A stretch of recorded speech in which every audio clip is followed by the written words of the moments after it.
are back. Welcome in this week to Surviving Paradise, the podcast that takes a sometimes serious, always humorous look at the claim by Jehovah's Witnesses that they're living in a modern day spiritual paradise. Once again, I can assure you they are not.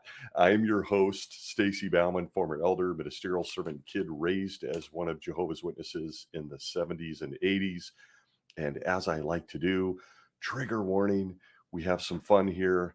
There's some sarcasm, even on very serious subjects as we try to heal, laugh, create community, and get through what is supposed to be a spiritual paradise for those very brave Jehovah's Witnesses or those on the fence that may have just stumbled upon this little show. So again, welcome in. Crazy week. And I've got a bit of a crazy subject I wanted to tackle. It is snowing here on the West Coast, and I am only one cup of coffee in. So hopefully I am awake enough to tackle what I think is kind of the precursor, the beginning of more serious things, but also a fun subject to look at because almost everyone that may be a part of Jehovah's Witnesses or once was, which is probably the majority of this audience, if I am honest, this is something all of us can relate to. So let's take a peek at this subject of control and culture. Emphasis all mine. Let's discuss the strange world that Jehovah's Witnesses live in. You hear outsiders always asking about it. They've always got crazy questions about some of the things that Jehovah's Witnesses are known for.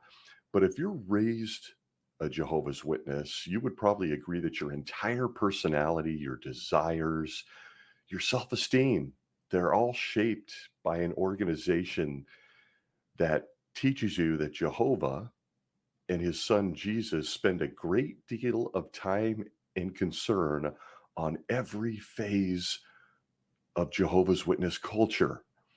And that includes such crazy things as, well, your hair, your clothes, the words out of your mouth, who you're friends with, how you eat or drink, what you eat or drink, your skin, your makeup, what you watch on TV, the music you listen to, much, much, much, much more. If you know what I'm talking about, and you likely do, you know that it's all about control. And make no mistake, the endless obsession with every detail to every nuance of a Jehovah's Witness existence leads to a culture that is highly insular. It's isolating. And let's call it what it is. It's bizarre. Aside from the criminal element of Jehovah's Witnesses, things such as child abuse and withholding life-saving medical attention, see blood, staying in abusive marriages, and tons of other very serious, deadly, potentially deadly subjects, the organization of Jehovah's Witnesses, most specifically, when I say that, I'm referring to the 8 guys in upstate New York, the governing body. They're masters at shaping, controlling, and literally crushing the self-esteem of millions, oftentimes when you don't realize that they're doing it. Observers watch on with Jehovah's Witnesses and have some very legitimate questions about things that the rest of the planet just completely takes for granted. It's just part of life. But that's not true within the religion or the culture of Jehovah's Witnesses. In my experience, looking at some of these things, there's always this feeling, this nagging feeling that something was wrong, something's off, or that we were weird, that not that we weren't noble, as the governing body would have Jehovah's Witnesses teach, that they're noble or they're special. But there was always these nagging doubts, this nagging gut feeling that every now and then, at least in my experience as a witness, would whisper in my ear every so often. There'd be something said, something done, some new light handed down that made me go, what? But I think you'll agree that we are trained within Jehovah's Witnesses to dismiss those thoughts. You're trained to suppress your feelings, your desires, any questions you have. It's my observation that in the 2000s, the governing body went out of their way to talk about how Jehovah loves each individual for who they are. I think particularly of the Draw Close to Jehovah book. They were really trying to promote a message of love. It was borderline hippie for Jehovah's Witnesses, that Jehovah loves you, and that each of us is precious in his eyes. There was a series of Watchtower articles that I conducted, I remember quite well, that you remember that not even birds fly into your window without Jehovah knowing that the hairs on your head are all numbered. I can't even remember anyone's phone number anymore, on and on. And when you look at that and how they've actually walked away from that in recent times, it's literally the definition of speaking out of both sides of their mouth. Why do I say that? Because each meeting, every talk, every Watchtower study, conventions, songs, photos, videos, it's literally designed to stop everything out of you that makes you you, that makes you unique. All of the messages are built around the concept of get in line, submission. The message is really clear, and we're going to tackle just a few examples. Your individuality, your feelings, your thoughts, the way you look, the way you dress, your own skin and hair, your words. Hey, folks, they're all flawed. Your thoughts, your words, your feelings, they're all flawed and sinful. And you need to get in line, obey, submit, along with everyone else, or face immediate discipline. And as we know, that's as severe as being shunned by everyone, including family, everyone and anyone that you love and are a part of your life today. Or as a minor repercussion, if you will, in the very least, you can oftentimes be marked, seen as bad association, or seen as a weak person, someone on the fringes, someone who's a little worldly. You remember that phrase? I grew up with that phrase being a daily part of my life, worldly people and worldly thinking. A Jehovah's Witness within this religion is expected to believe that Jehovah and his son Jesus are the driving force behind all of that. All of that need for control, submission in every aspect of you as a person. That despite things like global warming, wars, famine, people dying, mayhem all around us, all over the planet, that their true concern is the culture of Jehovah's Witnesses. What's going on in every congregation, every district circuit around the world. And if everyone is complying right down to their own bodies within the religion, it's literally part of what, why, when, and how a Jehovah's Witness lives every single day of their life. That message is consistently forced on witnesses, including children, whose brains, as we've talked about on this little show, are oftentimes still in the formation stages of life. Their thinking and everything else immediately is impacted and influenced by what they're hearing from a stage or from mom and dad in the congregation. And it's every single week. So if you're a Jehovah's Witness, as I often state, bravely listening, we respect you. I certainly, as someone who's been out for 13, almost 14 years now, I know the power and the hold that constant pounding of control within a Jehovah's Witness culture, within your very own local kingdom hall, I know all too well the pull of that. But if you're doubting, and if you're a Jehovah's Witness in this case who stumbled here and you're doubting this fact, I want to present to you the faithful and discreet slave's message for you to read in your own literature.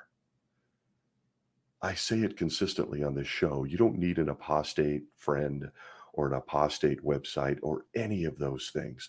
All you need to do is just go on your own website, get into your own literature, because it's all there. And I'm going to give you examples. For the rest of us, confirmation of the nature of this religion and how they built a culture that strongly resembles a cult, it's all going to sound very familiar. So I want to start with what has quickly become, to me, the go-to quote from the Faithful and Discreet Slave, the governing body in their literature, that, in my opinion, damns the entire thing to the cult column. And again, we're going to look at really simple examples of this in the beginning as we escalate into big examples in the future. But I've said this before, the most damning quote in the literature, and there is a long history of damning quotes, downright dangerous quotes.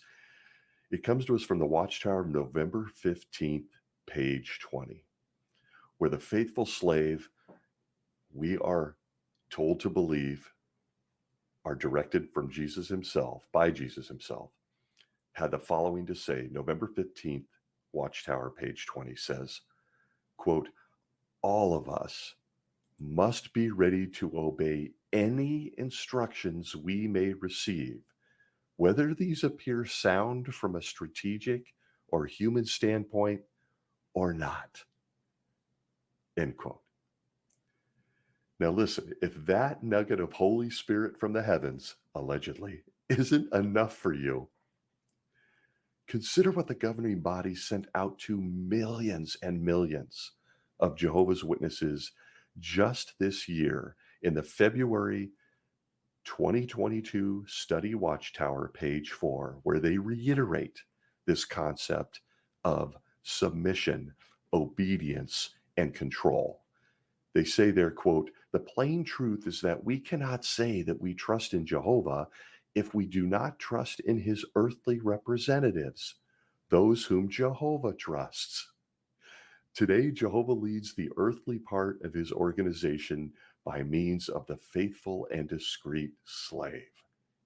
End quote. So there you have it.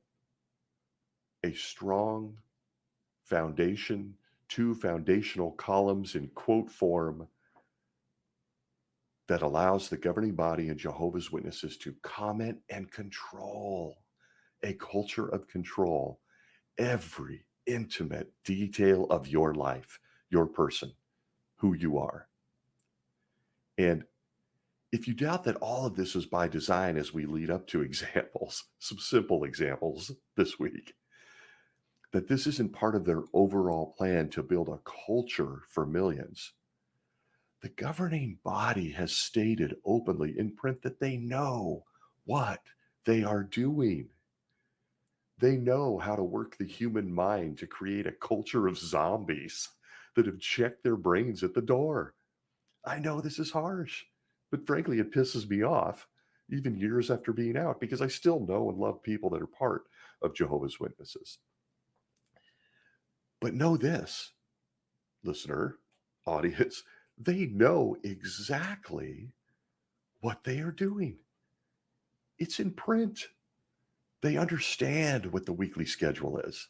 They understand what the messaging of that weekly schedule is. And that's why you can visually walk into a kingdom hall anywhere on this planet and get basically the same culture, certainly in the Western world, which raises questions to outsiders, things like, why aren't there windows on the kingdom hall? And we're going to get into other silly examples. But if you think I'm being harsh in saying that they know exactly what they're feeding millions of Jehovah's Witnesses, I'd like to point you to the Awake of 1980, January 8th, pages 13 and 14, under the aptly titled article, "Has Mass Persuasion Affected You?" where they give this doozy of a quote. Quote, "The person most easily brainwashed is the normal, average individual. Such a one is already conditioned to accept opinions of others rather than to form strong convictions of their own." End quote. I don't think I need to go back to the original two quotes from the faithful and discreet slave. You are to obey any instructions or opinions we have, whether they appear strategic from a human standpoint or not. They know what they're doing. They've built a strong, solid, insular, isolating culture known as Jehovah's Witnesses. So, right there from that reference, you as a Jehovah's Witness, whether it doesn't matter your age, it doesn't matter who you are, you're told that you have to accept the opinions of the 8 guys in New York. Let that sink in. They're telling you you must obey. They're telling you they know how to brainwash people and that it's just average people that are the easiest to brainwash and that you are to comply. This is especially true after baptism. See past episode, it's a trap. Don't do it. But if you're a witness or someone on the fence and you're fighting your way through a very strange or uncomfortable emotion right now, or maybe it's just a flat out malaise that you can't grasp, you don't understand why you're reacting this way or feeling this way, I want to present to you something that once again should show you exactly what Jehovah's Witnesses, the 8 guys in upstate New York, are doing to millions of people. We've already stated from their own literature, do what we tell you to do, whether it appears smart or not. We tell you we know how to do it to the average guy or girl, how to get them to submit and obey, be brainwashed, right from the quote. But if you're fighting your way through this, I want to take you somewhere that you're probably pretty familiar. It's the scripture I go to with anyone that wants to talk to me about why I lead Jehovah's Witnesses. In the New World Translation of the Bible, their highly doctored Bible, open it to Psalms 146:3, where it says there, very simply, the inspired word of Jehovah himself, as you likely have believed, or they're telling you you should believe. It says this, very simple, quote, do not put your trust in princes, nor in the Son of Man, who cannot bring salvation. Now, I got to interject here. We covered who the governing body claims are princes today in modern times in last week's episode on elders. So it certainly applies to elders, governing body, those in the lead. It's the 8 guys in New York, and by extension, elders and everyday congregation that are princes. But the command from God's word itself that you've probably read and recognized the scripture to further prove to you, if you are a witness or someone exiting, or like myself had to exit and go through the process, that you are being brainwashed. The Bible says right there, do not you dare trust in any man. They can't bring salvation. So again, going back to if you're experiencing uncomfortable emotions, that command on not trusting men, despite the fact that men are telling you to trust them, obey them, or get in trouble, should be alarming to you. It should raise all kinds of red flags. It should certainly suffice to get the emotions rolling. And I'm just going to tell you right from the outset, they're uncomfortable. It's uncomfortable, it's scary. And again, we're going to look at some really simplistic examples that meet the eye to any observer. But this escalates all the way up to life and death stuff. So, to simplify, to keep it simple, if you're keeping score at home, they say to obey us at all costs in order to have Jehovah's love, to have your family, to have the congregation. Jehovah's book says not to trust them ever. Oops. Something genuinely appears to be off here. I think anyone, as uncomfortable as it may be to hear or listen to, would probably agree. Something's wrong. We got some guys in New York telling us we're it. obey us or essentially die. And Jehovah's saying, whatever you do, don't listen to or obey those guys. You have the perfect recipe for emotional disaster. And as we do on this little show, I want to now take a look at how Jehovah's organization has gone well beyond doctrine and expounding on Bible stuff, spiritual things, and into creating a cult like level of obedience and destruction regarding the culture, lives, and everything else, including the appearance, their bodies, the way they look, of Jehovah's Witnesses. And it's this subtle, bizarre, and evil stuff that begins the road to a crushed life. It kills individuality, it kills self-esteem. And you can see this in action in any kingdom hall of Jehovah's Witnesses. Might be a little different in developing third world countries of Jehovah's Witnesses, though they even try to control those people too, subject for another day. But it starts with very simplistic, innocuous things. This level of compliance, of control, of culture. Yes, I'm being ridiculous. So let's look at some subtle examples we all likely took for granted when we were Jehovah's Witnesses, or if we're still a Jehovah's Witness and on the fence, we might be overlooking now and choosing to dismiss mentally, emotionally. With enough control in basic areas of a person's personality or life, those 8 guys in upstate New York have built one hell of a culture. And it's a culture of control. Now, listen, I'm about to launch into examples that some may consider pretty benign, pretty simple, silly, but they're really not. We're going to have some fun with it. Most of these are humorous on the surface. At least we can make some fantastic jokes on them. But if you're left to think about them for a while, you see how awful and mean-spirited these guys are. How they take a person's personality or just the smallest of joys in life. They take a person's physical body and assume control of it.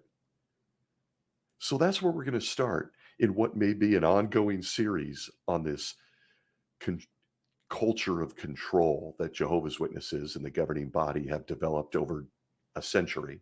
But we're going to start at one that's simple to see, whether you're a Jehovah's Witness or an outsider or a family or someone who's interested in someone who's a witness. And that starts with the human eye. We're going to start with the role of appearance in the culture of Jehovah's Witnesses. You walk into any congregation of Jehovah's Witnesses in developing nations or developed nations, and trust me, everyone generally looks the same. They look the same. Now, look, we're all different sizes, shapes, colors. The people are different. There's no two that are the same, even in twins, triplets. But generally, in what is an overt look at compliance, everyone looks, moves, and gets in line the same. So let's start there. Let's start with appearance. We're going to have some fun.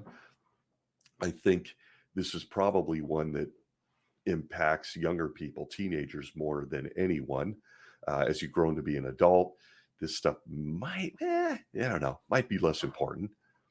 But certainly for a younger person or a younger Jehovah's Witness, the individuality is a big deal. Not when you're one of Jehovah's Witnesses. So let's start. Okay. Let's start at the top. Pun intended. Did you know that Jehovah and his son Jesus are very concerned about your hair? Yes, that is correct. Did you know that the creator of all things and his son are very concerned about hair? The governing body has let us know this by passing along the message from heaven. And trust me when I tell you, the congregations obey. If you go into a kingdom hall, you're going to see Jehovah's Witnesses, again, all different sizes and shapes because we're humans. But you're not going to see a whole lot of different hairdos. There's a reason for that. They've got a lot to say about this one. Let's just start with the length of hair. And the reason I bring up such silly, benign examples to start this commentary on a control culture is because, again, these are easy for people to see. And to be honest, a lot of people have asked questions about this, like, what's this thing with Jehovah's Witnesses? Why is your hair always the same? Like the guys are always the same, the women are almost always the same. Why is that? Let's just start there. Hair on your head. Let's start at the top. Length. The governing body has gone to great lengths, pun intended, to talk about hair on both men and women. This was a really big one in the culture of Jehovah's Witnesses, at least when I was a witness. It was constantly scrutinized in the 70s and 80s as to whether my hair or a brother's hair was over the ear or not. Do you remember this? If you're a guy listening, how we had to have over the ear haircuts in order to run the microphones. God, was that a huge privilege? Or to adjust microphones on stage as ministerial servants. Certainly, as you got up into elderhood and other levels of responsibility, you had to have a certain length of hair, or you could be guaranteed a visit, a shepherding call, which consisted of an elder counseling you on the length of your hair. You certainly couldn't go on stage, you couldn't give talks. I know of one brother in my time as an elder. The circuit overseer felt his hair was too long at our regional circuit assembly. And there was scissors on hand off stage to make sure that brother's haircut was in compliance, that it was short enough that it was over the ear. Not kidding. Not kidding, people. That's the level. As if you could see from the back end of the circuit assembly hall, the guy's hairdo. You could barely see him on stage. Didn't matter. In the culture of compliance, in the culture of control, you have to have a certain hairdo if you're a man. Now, listen, let's just get right into the sisters, because I think that this is the women of Jehovah's Witnesses. This is a much bigger deal for them, right? Sisters were strongly discouraged away from any individuality. And if you want to argue this, I am more than happy to listen to it. But look, I grew up in a generation where some of the sisters would get very trendy, I guess is the word, or cultural hairdos. In the 70s and 80s, we saw a lot of women cutting their hair very short, very short. Oh, instantly frowned upon in the congregation. Instantly. The rumor mill, the gossip mill starts. She's worldly. She's trying to look like a new waver, like a punk rocker. She might be a lesbian. You name it. It all based on the hair on someone's head. Nothing cult-like here, right? Get those hairs in line. Why do I even bring up such stupidity? Because it's real. And for those that enter a kingdom halls, oftentimes a Bible study or a friend from school who spent the night, ooh, worldly people, any of those types of things, when they come there, they're like, why does everybody look the same? I can't be the only one who got those questions. When it came to hair, the length of your hair, big deal. Jehovah and his son Jesus were very concerned about such things. And they made sure the governing body counseled us, whether it was sound from a human standpoint or not. Let's talk about color. The color of hair. Again, this was a big one for sisters. And from where I come from, this is still a big deal for women among Jehovah's Witnesses. Really big. It is widely discouraged and looked down upon if they show up to a meeting with bright colored hair. Oh, you stick out like a sore thumb, and you're instantly seen as a rebellious woman or someone who's caught up in worldly trends because you colored your hair a deep lavender color or a nice shade of pink. Or, oh my God forbid, you only took X amount of hairs and put a streak of color in them. There was zero, and I mean zero chance any woman with bright colored hair would be used on stage or would be able to pioneer or even be seen as someone that was in good standing in the congregation. This was an instant red flag to the body of elders in my time. If a woman showed up to the meeting, and it was usually a younger woman, though let's be straight, as time gone on, some of the older sisters, 30s, 40s, 50s, have become very in tune with colors in their hair and all that stuff. They've started doing those things. Uh, but it was for the most part during my time as an elder that it was a teenage girl. And she's right on the radar with that bright hair or that streak in her hair. Oh, God forbid. She had a cute little streak of pink in her hair that was almost like a ponytail, or it just showed up when she turned her head a certain way. God forbid she had any color, the same colors that God and his son Jesus created for the human eye to enjoy in her hair. Now, if you're reaching for the Bible to try to find where Jehovah and Jesus made it clear, because of course the Bible was written only for the anointed, the 8 guys in upstate New York, where he wanted to be crystal clear that women could not use color in their hair. Let me save you some time. It's not there. Imagine that. A book written centuries ago in the Middle East apparently just left out the critical verses of Jehovah's Witness culture that would impact a woman of Jehovah's Witnesses in the 21st century. Who knew? But it's true. And if you're a woman listening to this and you did anything with your hair, it just looked different from one meeting to the next meeting. There's usually a whole bunch of comments, but boy, color was a big one. Color was a big one. Let's talk about style. We're on the top of our heads with this whole control thing. The style of a hairdo could be called into question in a congregation of Jehovah's Witnesses in the local Kingdom Hall. Look, this was a big deal a few years ago, particularly in the 80s when we were all impacted by the great music of that decade. You got Flock of Seagulls and you got the hair metal guys like I was. Everybody's going for the the the the cut in the front, the party in the back, all those phrases. You could not get away with this with any style outside of a very generic leave it to beaver haircut, bordering on military haircut for the men. And the sisters, the women, certainly had to be watched. They couldn't be gelling and hairspraying, having big hair, having, we already talked about color. You couldn't do any of these things that were very common in, at least in my case, US culture, influenced mostly by music and fashion at that time. Style itself was a big, big deal. I remember my own brother got this haircut. He could just grow hair different than I can. And he actually had it long in the back with a perm.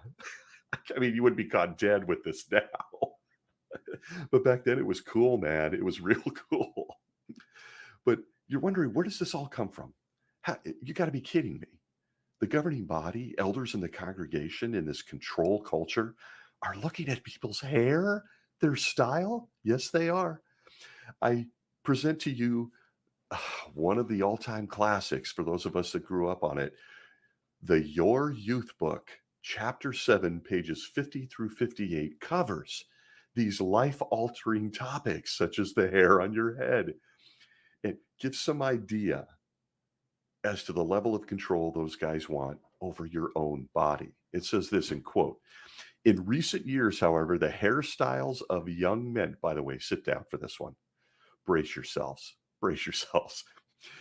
"In recent years, however, the hairstyles of young men, especially very long hair and long sideburns, oh my God, have drawn particular attention.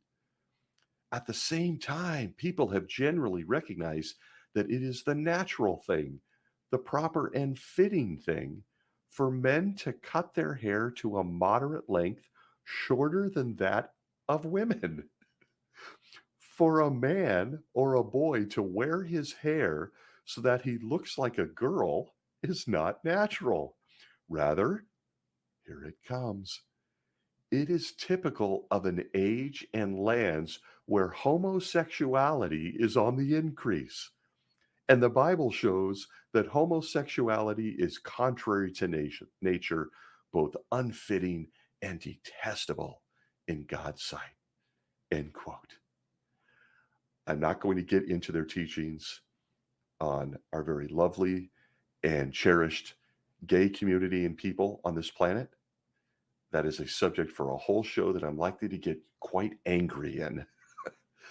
I'm going to focus in on the fact that the Jehovah's Witness culture built by the governing body is literally saying that if a man has slightly longer hair than what they deem to be a good look, that it is both proper and fitting, whose standards no one is quoted here, we don't know, but that if it's long, they're likely heading towards being gay and honoring the gay community. What?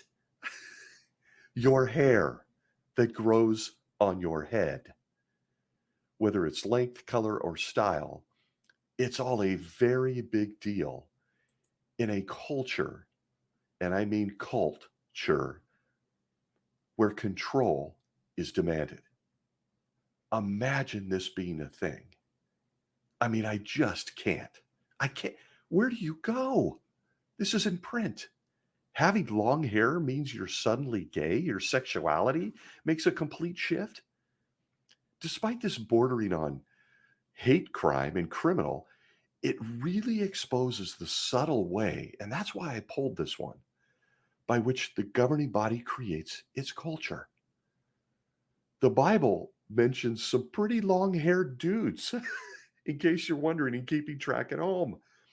Anybody remember Samson? His long hair, when it got cut, was a sin.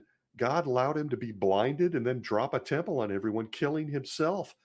I mean, Samson cut his long hair and apparently was allowed to commit suicide for it. What? Do you remember Absalom, David's son, who had very, very long hair? He was known for his gorgeous long hair. And trust me, folks, neither Samson nor Absalom were gay. In fact, if you read their stories in the Bible, the inspired word of God that the governing body alone has the ability to explain, both of their narratives involve their love, passion, and problems with women. It was these relationships with women that led to their downfall, all the while they had long hair. What? They had long hair and were clearly not gay or supporting the homosexual community. In fact, as I brought up with Samson, it was cutting his hair that got him killed. So there's a whole argument there that they like to do where they lift a bizarre fable from ancient history and apply it to our time. They do it all across the board, folks. But in this case, they ignore the fact that getting a haircut is apparently a sin. It's just, listen, why do I lift this? Because it directly shows, it's a fantastic example for anyone listening, in or out, of how 8 guys in upstate New York build a culture of control. Christianity a la carte, picking and choosing what may or may not support their narrative, their desire. A bunch of old dudes who are completely checked out from reality. To even say that it's a natural and proper thing for men to get a haircut, they apparently haven't been around lately. Some of the finest scholars, scientists, just good everyday people are male and have long hair. There are amazing women with brains far larger and much more forward thinking than the 8 guys in upstate New York that have very short hair. But none of this matters because they want all of us to believe that Jehovah and Jesus are watching on from heaven and they are very concerned about hair follicles.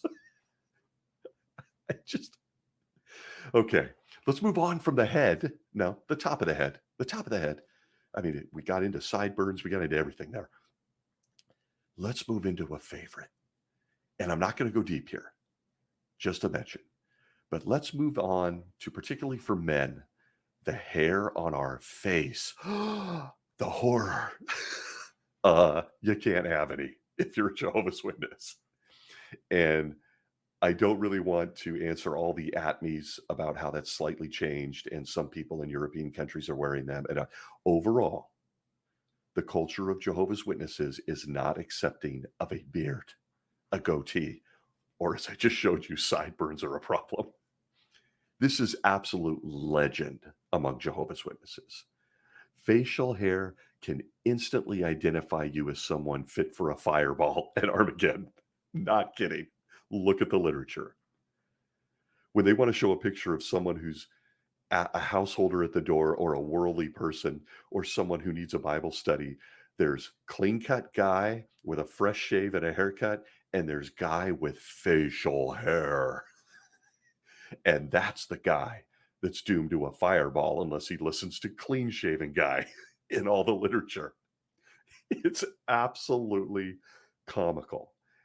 Never mind the irony that we are constantly in Jehovah's Witness literature fed illustrations of genderless angels. Remember, they're genderless. They got none of the plumbing parts men and women have, okay?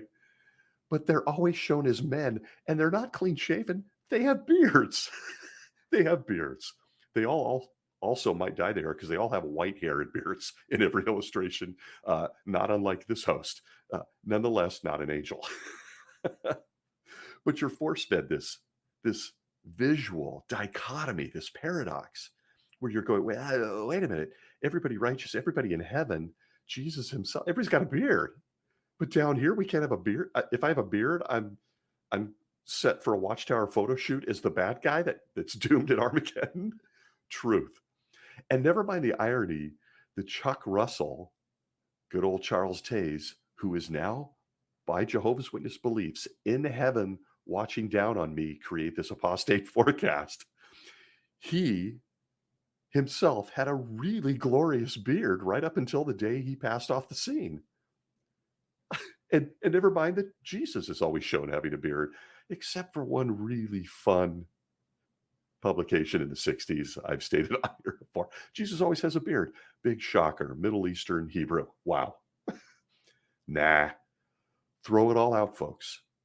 The culture of Jehovah's Witness males may best be defined by this bizarre, what I think is borderline mean-spirited cultural requirement of Jehovah's Witnesses. Let me tell you, shaving sucks. And I speak for the men because I am one, but I know that women don't like they have it 100 times worse than we do by most standards in Western culture, shaving their legs, their armpits, I won't get into that. Nonetheless, shaving sucks. But Jehovah's Witnesses, beards, no-go. Long history on this. I'll get into it in a different episode. I don't want to bog this down too much. Even for a time in the 70s when I was a kid, mustaches were bad. Oh, yeah. There was a lot of old-timer circuit overseers that would come through the congregation, look at elders, servants, or anybody else and go, why does he have a mustache? He can't get on stage. He can't adjust a microphone. That mustache, that absolutely shows that he's worldly. I'll tell you to the extreme on this particular subject. At the circuit assembly, where I was an elder, gave lots of talks at the circuit level, on one such occasion at our circuit assembly hall, I learned that they literally had an electric razor on hand right off stage. That's not even the worst part. The worst part is that they made a brother, shave with the razor. I was there. Due to the fact that as he was going on stage, the circuit overseer felt he had a little too much of a 5 o'clock shadow. Is that still a phrase? Think Don Johnson in Miami Vice. You'll know what I mean. He had a 5 o'clock shadow. Not kidding. They stopped him from getting on stage to give a part he had prepared for because the hair that grew on his face, the hair that God created and that was apparently part of being made in his image, was not going to be acceptable for the talk at the circuit level. I'm not kidding. The look on this guy's face, using an electric razor to try to buzz off some hairs so that the sisters in aisle 1000 in the back of the hall wouldn't notice he had some shadow. I want to do an entire episode on the very cultish and controlling teachings that witnesses should never have a beard. There are countless references to this, particularly in questions from the readers over the years, and all sorts of comments about beards and elders' letters. But I'm going to keep this one brief. There's an actual real history on this one. And in a nutshell, this is one of the easiest examples I want to point to in this episode on Jehovah's Witness culture in action. It all started with a jealous president. I think you'll recognize some of these names.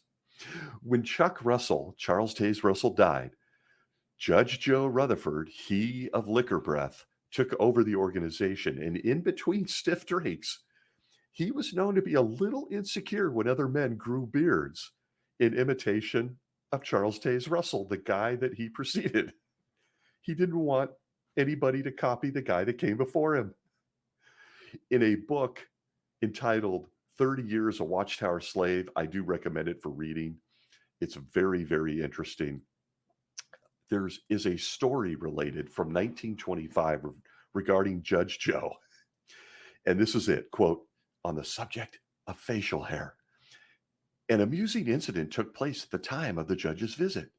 The director of our German branch, as had many before him, had grown a large beard, patterned after Charles Taze Russell's beard. The judge did not want anything at all to remain which might remind him of Russell, not even the cultivation of a beard. So, sitting at the table for dinner one night, within my earshot, the director asked the judge for one more large rotary press. You know, not ironic here, to print his literature. Back to the quote, the judge said nothing for a while. He merely ate. At least he wasn't drinking. That was me. So suddenly he looked up, his eyes pinned severely on the director's huge head, and said, I will buy you the press if you take that thing off, pointing to the beard. It surely shocked the director's sensibilities, but he meekly heeded the warning and soon shamefacedly appeared minus the beard. From the book 30 Years a Watchtower Slave, pages 51 through 52, if you'd like to grab that. A in-person look at how this beard culture and how evil it was came into existence. What do you say to this?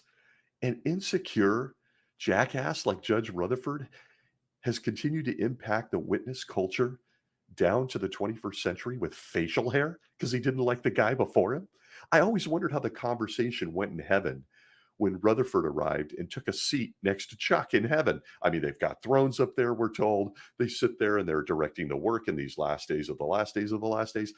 They're part of the 144,000. They got to sit next to each other, right? I mean, they kind of, kick one of the apostles out of their seat and move in close to each other to have a combo. Did they talk about beards? Did all the male angels, genderless, but apparently male, angels with beards listen in? Like, hey, I got a beard, as seen in all your literature. or maybe the judge just poured a couple of drinks. I really don't know. But it's so absurd that you have to talk about it. And why is it absurd? Because again, as I try to swing it back around to semi-serious, it's important to note that on average, 40,000 children die on this planet in famine-stricken lands daily. 40,000 little precious babies because they don't have food or clean water. But these guys want us to believe that the dudes in heaven that could solve that problem with a snap of their fingers, making sure every child could eat, drink, and be healthy and live a great life, are translating messages to the 8 guys in upstate New York regarding our hair, our haircuts, the color of our hair, where hair is on our body. Who wants to get baptized? It's literally straight insanity. It's straight insanity. Let's move off of hair. It could go on for hours. Did you also know that in Jehovah's Witness culture, and you can see it in any kingdom hall, that Jesus is very concerned about your clothes? I know this will shock you. But one of the most visible parts of their culture is the way they dress. And trust me, it's a requirement if you're to be seen as a good Jehovah's Witness. Before we get into the many rules or examples within the congregation, note that they blatantly state that the Bible is silent on matters of dress and grooming. In the Awake of August 8th, 1998, pages 20 through 21, it has this beautiful nugget of Holy Spirit where it says, thus, the Bible provides no detailed laws governing dress and grooming or the use of cosmetics, thank God, other than some specific clothing requirements imposed on the Jews by the Mosaic Law, which were intended to keep them separate from the surrounding nations and their immoral influence. Imagine the sexy clothes of the surrounding nations of the Jews. Within the Christian arrangement, dress and grooming are basically a matter of personal taste, end quote. Let me assure you, they're lying. The Bible here simply states to be modest, no need to be a show off, and they know it. They just admitted it's not in the Bible, but it doesn't stop them from demanding dress codes. A dress code for meetings, for visiting Bethel, being out in field service, everything, even in your free time, as you will see. It's not hard to see that most high control authoritarian groups require compliancy, and that includes how their people dress, right? Religious schools require uniforms, the military, certain professions have uniforms. While the Bible is virtually silent on all things fashion, the governing body is not. Part of what differentiates Jehovah's Witness culture from the rest of the planet is how they're required to dress. It's pounded into your head from childhood. And let me tell you, there are simply far too many references in the literature to share here. But the funniest part of this particular set of rules in this culture is how they go about teaching it to Jehovah's Witnesses. It's also a brutal example of how checked out, and I'm sorry, it's blunt, but how checked out the common witness is to the cultural programming that they're taking in. Would you like an example? It turns out I have some. The Watchtower for September 2016, pages 17 through 21, on the subheading, Does Your Style of Dress Glorify God? Again, insinuating Jehovah's very concerned with fashion. The quote here is, and we got to get into this one. The quote here is, appropriate standards of dress are important to us as Jehovah's people, and they are important to the God we worship. They then quote Genesis 3:21. Genesis 3:21. I'll come back to that. What the scriptures say about dress and grooming leaves no doubt that the sovereign of the universe has wholesome standards of attire for his true worshipers. Folks, they just said the Bible doesn't talk about dress and grooming, but now in another article, it leaves no doubt how Jehovah feels about dress and grooming. This is cultural programming. The mental gymnastics these brilliant guys use in New York are worth noting on this one of many examples, in my opinion. Remember, they just admitted the scriptures say almost nothing about what to wear, but then they say Jehovah's very concerned about what you wear. Oh, what? Did they get a telegram? A text message? What? But I want to go back for a minute on this particular reference. The quoted scripture there in the Watchtower 2016 is just truly bizarre, and it's such a great example of something I can't quite define. They use Genesis 3:21. And my first question was, why was that used and recorded by the creator for the 21st century? So again, I opened up the New World Translation. At Genesis 3:21, it says this to back up their point that Jehovah is very concerned about what you wear. Very concerned. It says simply, quote, and Jehovah God made long garments from skins for Adam and for his wife to clothe them. End quote. Not only is it so freaking funny, I mean, we're supposed to take fashion advice from Adam and Eve now? What? They were buck nude. They didn't like the way their bodies look. Jehovah apparently killed some animals on the spot. He's good at that. And strapped them up with some animal skins. And that's used as support that Jehovah cares about what you wear? That whole account is about two people being ashamed of their nudity and sin. Has nothing to do with a fashion statement. Animal skins. I'm waiting for this. Are we going to see these in Kingdom Halls? My God. But it goes a step further to the real issue. The Awake of 6/8/1992, pages 16 through 18, where it says, quote, balanced advice is given at 1 Timothy 2:9, where Christians are urged to dress with modesty and soundness of mind. Okay. I mean, okay, right? We all know how to put on a pair of pants, one leg at a time, put on our underwear. Pretty good idea to wear a bra unless you want people staring at your breasts or, uh, you know, uh, we should wear a shirt. Okay. Soundness of mind, modesty. You can usually be modest without looking conspicuously out of date. Uh-huh. True. Dressing conservatively will probably not win you any popularity contests.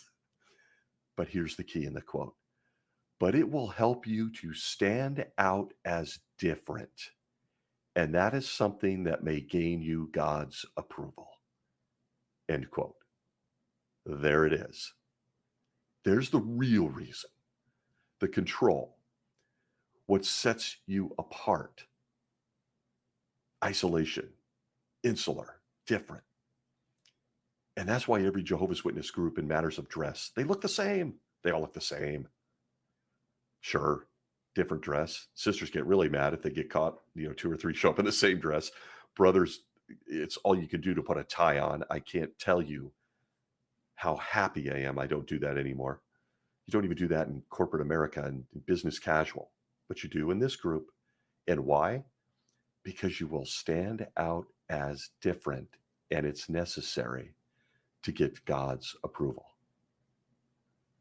There are some absolute doozy quotes telling the sisters about, I got to read one in a long-winded episode. It's the Awake of August 8th, 1976, pages 24 through 26, where it makes this comment about women and the way they dress as Jehovah's Witnesses. And you tell me if you can just feel, as you listen to this, the Holy Spirit taking over. It says, quote, money is not the determining factor. When the fit is good, the line's simple, and the style suits her particular figure, a woman can be well dressed. A wealthy woman spending a very large amount for a dress may not be as smartly clothed as a woman who makes her own dress for much, much less. Definitely the 70s. An outfit may be expensive, but if it's the wrong color for a woman's skin and hair, it can detract from her rather than enhance her looks. If it emphasizes her bad features figure-wise, it too will not be to her advantage. End quote. The governing body, as far back in the 70s, have been style mavens for the ladies. They're telling them what to wear. Where do I go with this that's even remotely appropriate? Let's just review real quick on this matter what a Jehovah's Witness man can wear. It's a suit or tie. I can't even tell you how really difficult that is for poor families. As a kid, as a boy, I had to wear a suit and tie as a Jehovah's Witness. I had one black corduroy jacket in the 70s. I just rotated ties. And I was a big time sinner because during that time, you were really only encouraged to wear white shirts. You may know of other high control religions that do this as well, but very difficult. You had to have a whole wardrobe of suits for the endless meetings and field service 5, 6, 7 times a week. And it was particularly hard on single mothers and people that didn't have that kind of money. But that's what was approved by Jehovah and Jesus out of New York. If you were going on stage for a time, a man could only wear a full suit, no sport coats. Sport coats were seen as bad. If you wore slacks and a sport coat, that has changed, I believe. But for a time, you had to have the uniform on, the suit. They claim that the world respects people in suits more, that people look at that. I can't even tell you, I went to a business meeting in a suit once, and they said, please go home and change. That's not true anymore. Business casual, corporate America doesn't do that anymore. But let's talk about the sisters. And I could do a whole episode just on what they have to go through. But they can only wear a dress, absolutely no pants or slacks. This was huge in the 70s. Ooh, sister showing up in pants. No. Council time in the B school. A dress below the knee. The slit in your skirt was measured. You couldn't have one to show off if you had nice legs. No way. No jean skirts. Then the type of skirt was under scrutiny. You couldn't wear a jean skirt. They got into your cosmetics and makeup, probably a subject for the entire show. How to wear it, where to wear it, how much was too much. I want to go deep, but the governing body has plenty to say about cosmetics and makeup as well. In their literature, it's all right there. How do they get people to comply with this controlling culture? They just admit it. It's not in the Bible. So how? How do they get people to get to this world where there's strict obedience to these 8 guys in upstate New York is obeyed? I can't even begin to tell you the number of references on what it means to be properly dressed. I'm going to read one, and I realize that this is going long this week because I want us to touch on one more subject. But in this matter of dress, to show how horrific these men think in New York, I present to you the April 1st, 1972 question from the readers on how we should properly dress.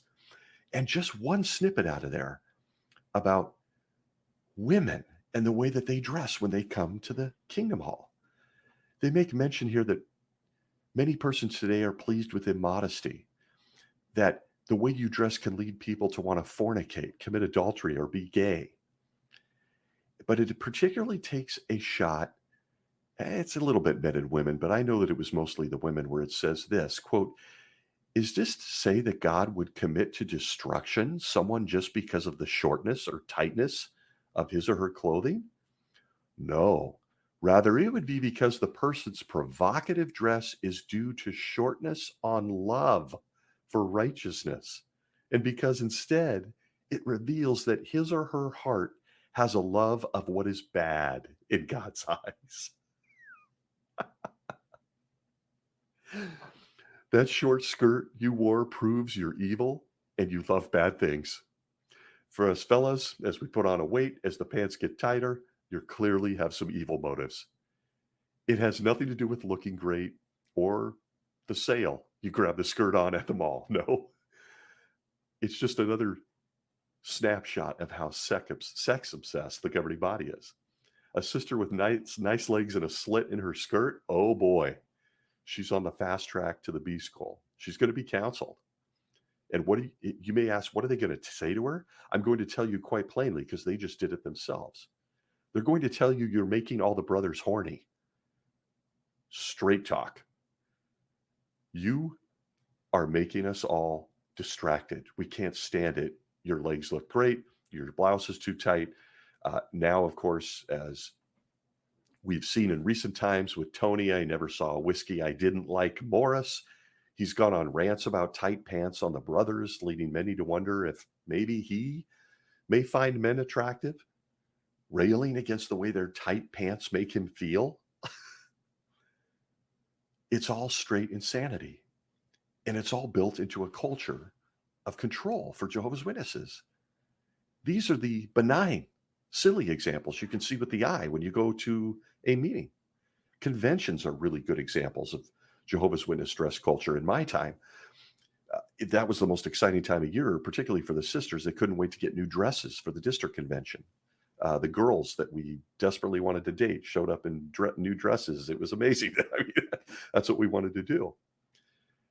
But before each district convention, it's funny, there's always a part on the service meeting, at least traditionally, where they spent 20 to 30 minutes reminding everyone in the audience that casual clothes were not acceptable, that you were to dress a certain way at the convention, to always wear your name badge, because it's an opportunity for people to go, look at that bizarre person. What's going on? Is it a convention? Well, and you might get in some witnessing, count some time. Absolutely insane. I want to touch just real briefly on one more issue in a very long episode, and just state that Jehovah and Jesus are also very concerned with tattoos and piercings. Simply stated, tattoos and piercings are highly frowned upon. You're not going to enter a kingdom hall for a meeting and find diversity in tattoos or piercings. The Bible doesn't mention them, just once in Leviticus about not marking up your body. Otherwise, not a peep. But it doesn't matter. It's considered worldly. I've been sucked into conversations about how many earrings a woman can have, where she can have them on her ear, whether it's on the lobe or the up higher in the cartilage. Not kidding. And just forget about it on her nose, her lips, her tongue, or an eyebrow. Why? Well, because culture. And if you want to know who's making these decisions on piercings, tattoos, the May 15th, 1974 Watchtower under Do You Remember has this doozy.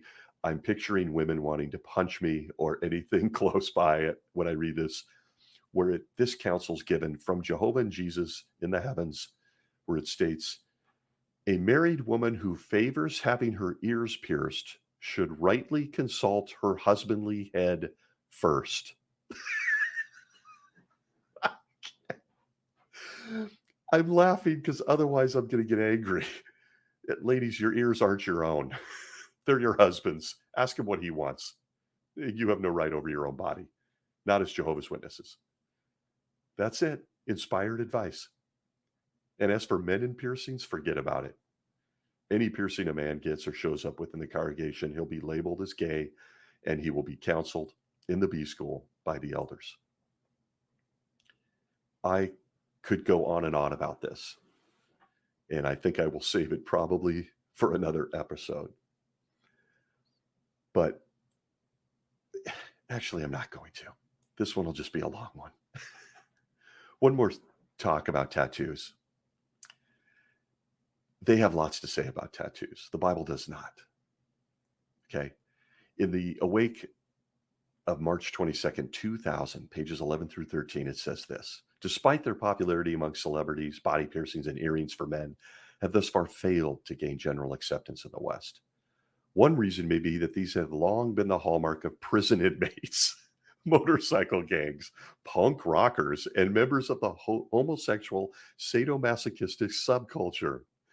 For many, body piercing has the connotation of deviance and rebellion. A number view it as shocking and repugnant. Says a Christian girl named Ashley, probably doesn't exist. This boy in my class just got his nose pierced. He thinks it's cool. I think it's disgusting. Thank you, governing body, for sharing Ashley's thoughts. They make the world of difference on whether I decide to get a piercing or tattoo, because apparently only really bad people do that. Tattoos are seen as highly worldly, sinful, despite the Bible's only mention of a tattoo being at Leviticus 19:28. Never mind that this is the Mosaic law and no longer applies to any Christian in any way. The best part of this argument in Leviticus 19:27 is the verse before it, and it fits well with this episode. Leviticus 19:28 in matters of tattoos says, you must not make cuts in your flesh for a dead person, and you must not make tattoo markings on yourselves. I am Jehovah. Okay, there it is. It was all based on religious and spiritual things in surrounding nations. Also part of the Mosaic law. But that's not the fun part. The verse right before it, Leviticus 19:27, says this on this subject of Jehovah's Witness control culture. Under inspiration, it says, you must not shave the hair on the side of your head or disfigure the edges of your beard. End quote. Didn't the governing body just say long hair and beards was very unmasculine? And wait a minute. One applies, the other is ignored. Don't get a tattoo and don't shave your beard? Wait, I can't have a beard. Pay no attention to the men behind the curtain shaping Jehovah's Witness culture. The Bible literally says don't get a haircut or shave your beard. Don't get a tattoo. One applies, one doesn't. Welcome to the world of Jehovah's Witnesses. But of course, their foundation is the Bible. But I digress. I knew of several Jehovah's Witnesses that were getting tattoos and body parts no one could see or hiding them with sleeves, long sleeve shirts. Some of those folks that got tattoos prior to being witnesses were often asked to be discreet and hide them. And for many of the old timers, Many of the old time elders that served in the military, particularly men, obviously, they already wore long sleeve shirts, so no one could see it. But as we conclude here, in again, long winded episode, while all of this seems funny, and let's face it, it is funny. It's funny. It's absurd. But it also is just a few examples of how they create a culture among 8 million people and they control them. It's the simplest of ways to create an us versus them dynamic. And folks, it's very culty. That's uncomfortable for anyone to hear. But if you'd like an example from the 70s from my childhood, Jonestown, Guyana tragedy, drinking the Kool-Aid, where the freeze comes from, on the guy that created that cult that led to mass death, the Reverend Jim Jones, one of the survivors had this to say, quote, ultimately control, according to Shears, was what was most important to Jones. He tried to control people's bodies, she says. He couldn't stand it when people left the church. He would go into a rage. But the ultimate control and the ultimate loyalty test for him was, if I order you, would you lay down your life for this cause? For me. Does that sound familiar? Does it sound familiar? On this subject of Jehovah's Witness culture, we looked at the benign stuff, the stuff that starts small. Appearance, body. I fully believe Jehovah's Witnesses are a cult. No, they aren't living in some undeveloped country and committing mass suicide and murder. But are they? In just a different way. Taking a look at the cookie cutter appearance factor is just the beginning of the culture of Jehovah's Witnesses. It quickly escalates to controlling your thoughts in every phase of life, including decisions that have gotten many people killed, dead. But in the least, lives and potential individuality, self-esteem are lost in this environment. It's murder and death by slow poison. Each Kingdom Hall of Jehovah's Witnesses looks generally the same. They actually have building plans designed the same way, so the buildings look the same. Go to a meeting or a convention and everyone is dressed virtually the same. It's really just like that movie, The Truman Show, where everyone operates on the same schedule in a sterilized environment built on control. Those that sneak in a purple streak in their hair, a handlebar mustache, or ask why questions are instantly seen as weak, rebellious, or worldly, as the phrase was. Think about it. We looked at some funny, sometimes humorous. Once you scrape past the initial layer, it ain't that funny or humorous. It's about 8 guys in upstate New York completely distorting an ancient book to their benefit and then completely not even obeying the ancient book. It's that simple. We're going to discuss this culture in more serious aspects moving forward. But thanks for sticking with me this week in a very long-winded episode. I apologize to those that like them short, but I got rambling. I want to thank you for all the comments. I would love to hear some of your own experiences and things you had to deal with in matters of grooming, dress, and all things control in this culture. In the meantime, we hope to see you next week. And please, please, wherever you might be out there, be well.